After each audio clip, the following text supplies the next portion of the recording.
Welcome to our class in Chassidus. We're going to be learning a beautiful and interesting Chassidic discourse from the Rebbe.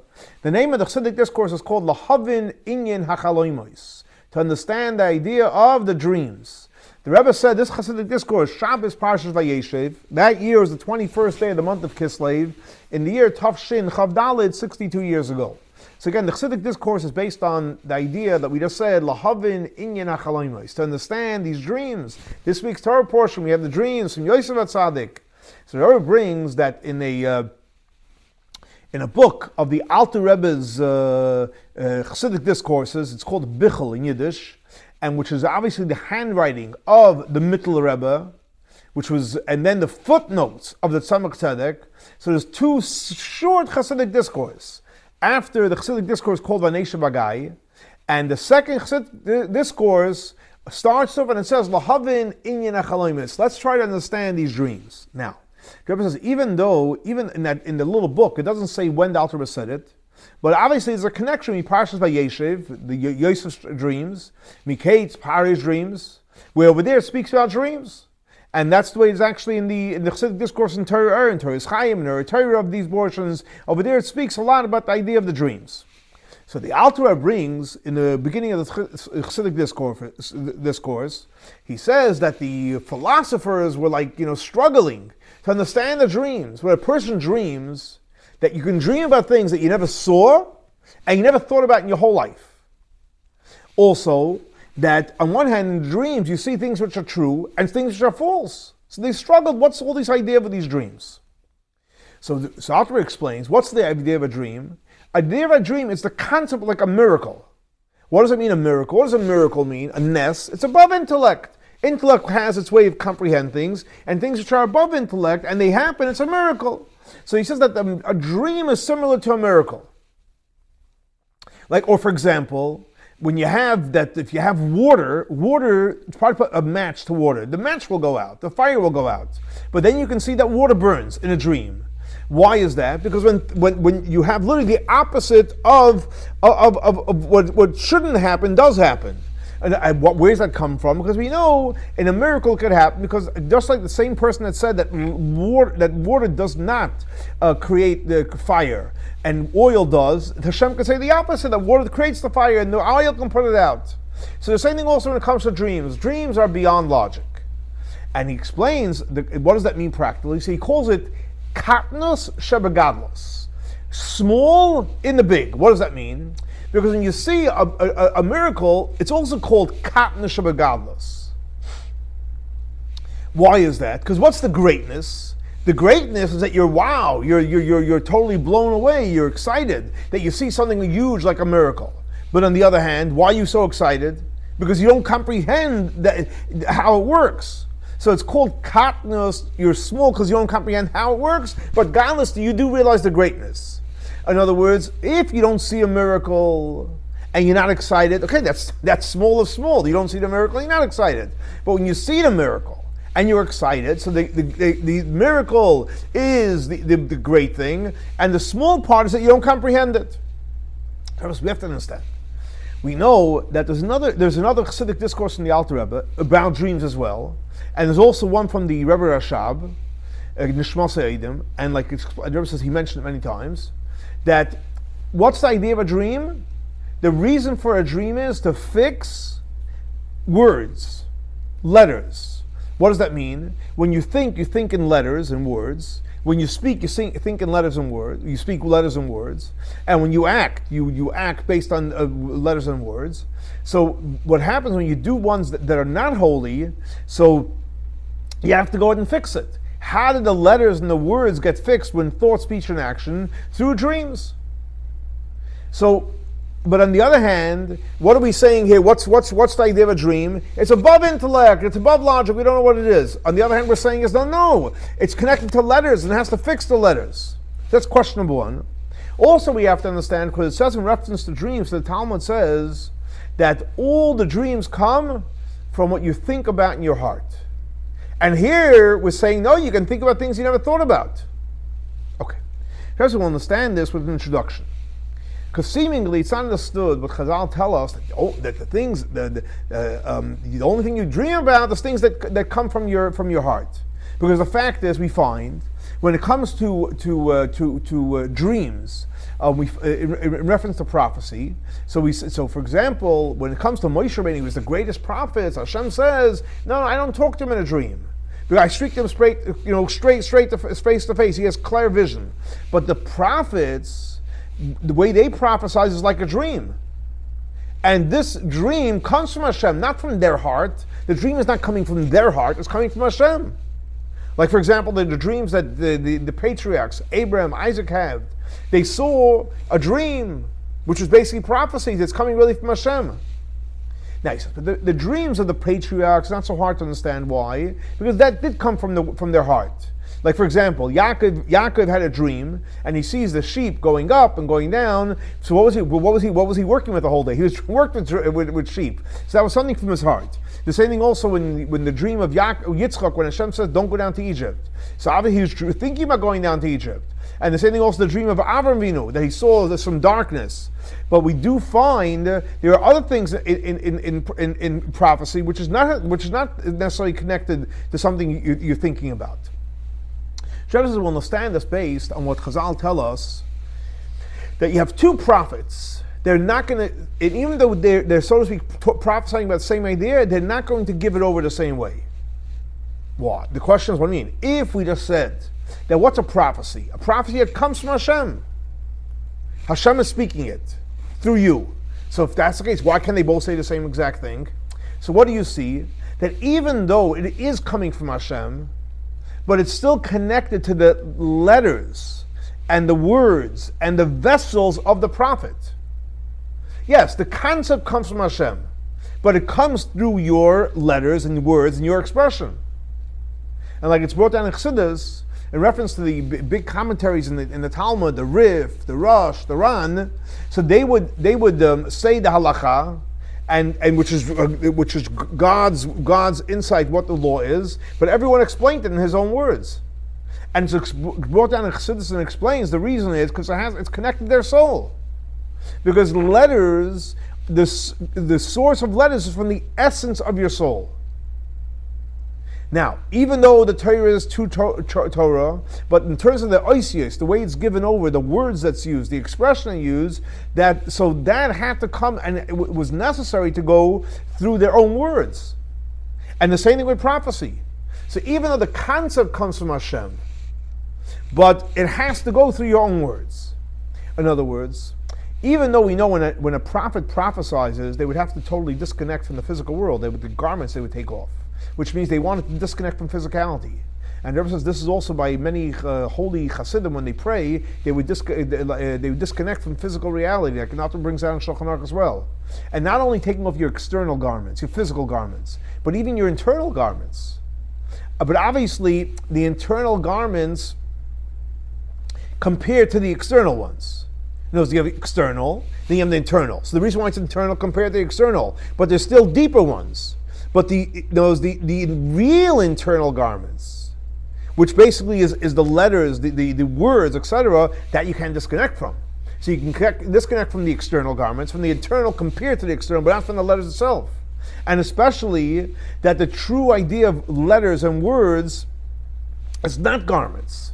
A letter's words comes from the essence of your soul. Like explained many places, when you say something, it's really coming from your soul. So based on this, we'll see that's not a contradiction with saying that a prophecy is a dream, and to say that, so when it's coming from Hashem, versus what it said that you dream what's coming from your heart. Because even though, yes, the concept of the dream and the prophecy comes from Hashem, but since it goes through your words, so it's coming from your heart. So there's the first thing the Rebbe is addressing is that everything comes through your heart, all the dreams. Yeah, the concept might come from Hashem, but you have to bring it through your own words, through your own soul. Now, that resolves one issue. But this that it says in Chassidic discourse, that you can see things that you never thought about, that's much higher than two prophets don't say the same thing, because everyone has their letters. Because obviously it's a tremendous high light, which is higher than coming to the vessels. So it's not irrelevant what the words that you're thinking. So we're saying it's something you never thought about. But on the other hand, what do we say? The Talmud says, no, you only see in the dream something that comes from your heart. So how does that work? He explains like this. Torah speaking in general, most people, what do they dream about? Things that they're coming from their heart, things that they think about by day, etc. And why is that? It's either to fix certain letters, or words, or thoughts, or actions, for those vessels reference prophecy. So that's in general. But then you always have an exception to the rule. In Yiddish, an oistam, there's an exception to the rule. That the dream comes, like, and he says in Yiddish, it's chalomos, or you dream, but it's something you never thought about. What is that, if that's the case? That's a revelation which is higher than the vessels. And that's why he says in the Chassidic discourse, like we said before, what's a dream? A dream is like a miracle. Because what's a miracle? Above nature. And because Hashem is infinite, He's not limited to finite or infinite, so you're able to reveal a light which is higher in the vessel, and it can come into the vessel. If it's makif, how can it be pneumius? So that's the power of Hashem. You can take a makif and make it internalized.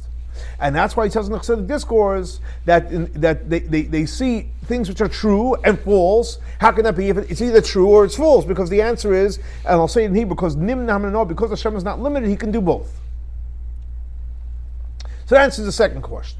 So the answer to the second question is that no, generally people think of what comes from the heart, but every once in a while you have things which are above it. Now, in the first Chassidic discourse, like we said before, after the Alter Rebbe's Chassidic discourses, after the Chassidic discourse of Nation Bagai, so he starts off in reference to, because till now we're talking about the second Chassidic, we talked about the dreams. Now we're going back to the first one of the Alter Rebbe. So he starts off in reference to the argument of the angels, that said, hey, it's no Ha'is Kol Hashmayim. Hashem, no, your glory should stay in heaven. Why are we dealing with mankind? So what did Hashem do? He took out his little finger and he burnt them. So the question is, how's that answer? The angels are coming along and saying, hey, the Torah belongs in heaven, who needs human beings? Let them stay in the earth. They shouldn't be getting the Torah. What's the idea of putting out the finger? So he explains, so Alter Rebbe explains like this. When it comes to light and vessels, in our work in serving Hashem, so what is the light? The light is Chabad. Chachma Bina Das. Intellect, that's the light. What's the vessel? The spheres of Netzach Chod Yesod. That's the vessel. Because Netzach Chod Yesod is a vessel to comprehend the deep ideas of intellect. Now the fact is, the vessel you can't compare, and it's physical compared to the light. So the same thing also by a human being. When a person serves Hashem with Netzach Chod Yesod, so obviously you can't compare that, and it's something physical in reference to comprehension. Comprehension is much powerful, much more refined, and much holier. Or like, for example, he gives an example, a servant that serves his master. So the servant doesn't comprehend the man's master the way the master comprehends things. So therefore, the way he serves his master is not on the same level as his master. And like he said, for example, when you have, let's say, a servant and an officer, and so with two different people, you can't compare. But the same thing also, when you do our work, when an individual, when you do the work compared to comprehension, it's two different worlds. So what do you see from here?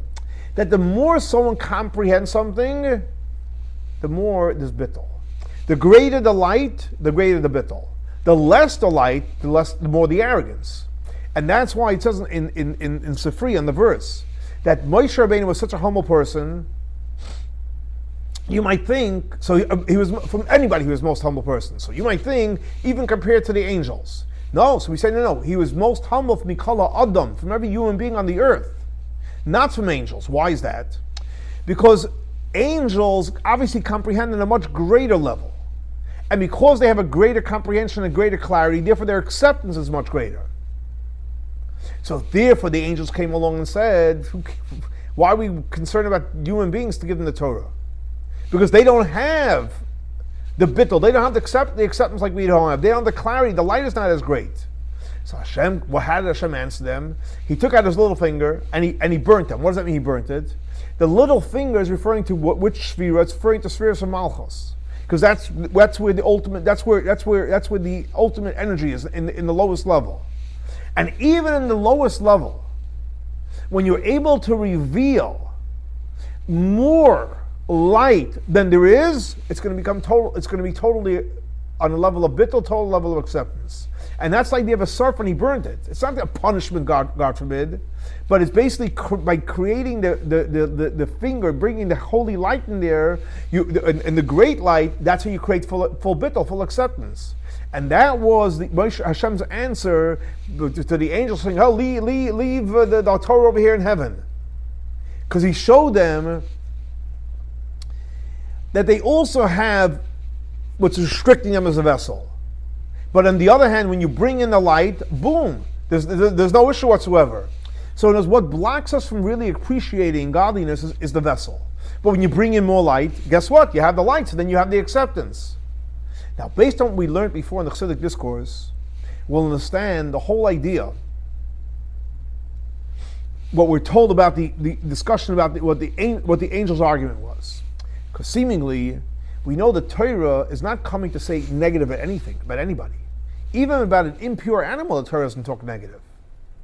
So why does the Torah talk negative about the angel's argument? Angels wanted, it should only be in heaven, and especially if they lost the argument. What's the purpose of telling you it's the argument, especially if they lost it? Torah's not looking to be derogatory about angels. So Rabbi explains and he says, this that Hashem went ahead and put this finger and he burnt him, that actually caused the giving of the Torah for the Jewish people, in other words. And the story of their argument of the angels, and this that he burnt them, that's a lesson for us. That we have to learn out from Matan Torah. They were trying to stop Matan Torah when we receive the Torah. But the story is a lesson for us. Why? Because we know that Torah is above the levels of the way it flows in this world. Torah is Hashem. And it came down to this world. So the angels argued, in this world, because there's lacking acceptance, how can you receive the Torah? So Hashem answered him, that when you bring in the light, then you can become a vessel. And that's why Hashem put his little finger and burnt it. You know, what does that mean? He brought in the light, and a light which is not on the level of the vessel. It's not like a light like the vessel, a much greater light. And because of the light, that's how you create bittul on the highest level, bittul and metzius. And that's the lesson from Matan Torah. That sometimes you have to start with a big light. And the light creates the refinement of the vessel. And based on what Rabbi says, well, understand what it's explained in Torah, Parashat Vayeshev, in the Chassidic discourse called Shir HaMalot. He knew Chacham were like dreamers. That basically when a person sees that when you go into synagogue and you pray, and you get awakened with an awakening for Hashem, and what happens after prayers? Then you go back and you deal with materialism. Don't be upset. Don't get down on yourself. Don't be hard on yourself. Why? Because the time of exile, we're dreamers. And in dreams, there's always two opposites. So the Rebbe asks 1 second. What kind of comfort is he telling someone that we're always going to be in like in a dream state, and you don't know what's going on with yourself? 1 minute I'm inspired, 1 minute I'm not inspired. Like you get the Rebbe says, "Avay lazoi." 1 minute you're inspired, 1 minute you're not inspired. What kind of message is that? So Rebbe explains like this follows. When you have the revelation of the light, at the end, eventually the vessel will be refined. In other words, what's the idea of a dream? A dream is a revelation of a huge light. And like you explained before, what is a dream? You're going to think about something you never thought about. Why? Because it's a light which is greater than the vessel. Just like a miracle, which the light is greater than the vessel. And that's why you can have false and true. Why? Because it's much greater than the vessel can handle. And even when you have falsehood, what shines through? The light.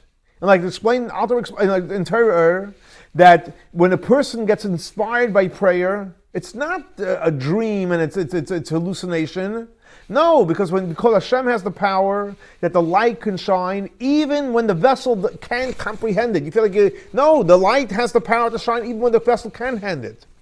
And not only that, at the end, the revelation of the light will take away any limitations of the vessel. And just like Hashem said, he put his finger in and he burnt it.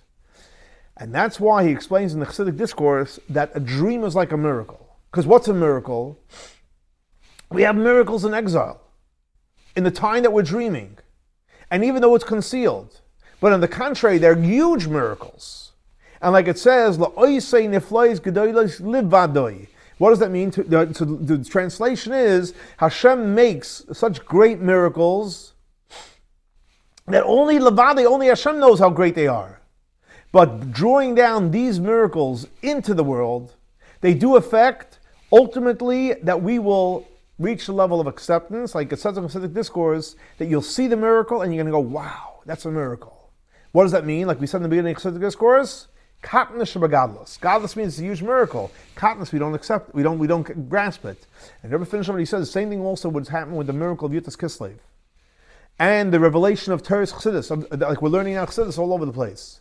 That the revelation eventually will help and cause the refinement and the acceptance of the vessel. Because when you see the miracle, not you're thinking about a miracle that happened before 160 and some years ago. No. You see the miracle now, and you're totally blown away. When you're blown away from the miracle, that creates the refinement, that creates the acceptance of the level like we call Katnish Begadlus. And when you're blown away from it, that will bring you to a high revelation of Gadlus Begadlus, where you can actually see and appreciate the miracle. And when is that going to happen? That's going to be revealed in the future when Mashiach comes.